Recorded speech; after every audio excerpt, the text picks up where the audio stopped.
палиш, поне според всякакви наредби за обществения ред, и да си гориш в двора каквото ти хрумне, на вниманието на контролните органи на община Хасково.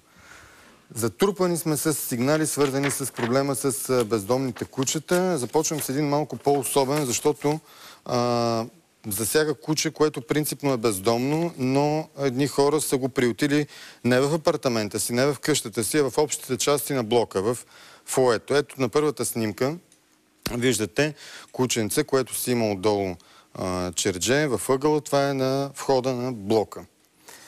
Развива се действието в блок на улица Академик Борис Стефанов, номер 1, вход Б.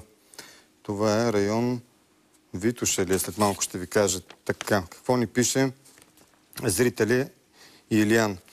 Безстопанственото куче е все още в общите части на входа, но към съпротивата от част от живущите в блока, които изхвърлят купичките и постелките в знак на несъгласие към отглеждане на безстопанственото куче, към тази съпротива се появи единствено агресия на отглеждащия го жител на апартамент 18. И сега ще разберете за какво става въпрос. Тук кучето лежи. И явно хората, които не го искат в входа, му вземат купичките и вижте каква кореспонденция се завихря. Това е някакво табло. Ето текста, който си разменя човек, който го гледа от апартамент 18.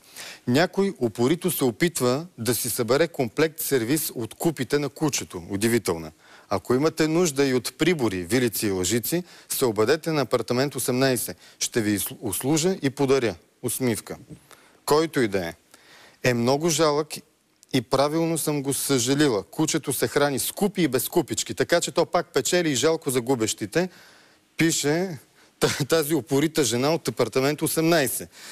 И не само това. Нещастник, удивителна. Това, което си позволи, е прекалено и много сбърка с З. И си навреди. Кучето живее тук и свикни с него. Постелката ти давам срок, още утре я върни. Ако имаш проблем, се обърни към мен, кучето го остави. Намира. Апартамент 18. Съветвам те да не си създаваш неприятности. Ти решаваш.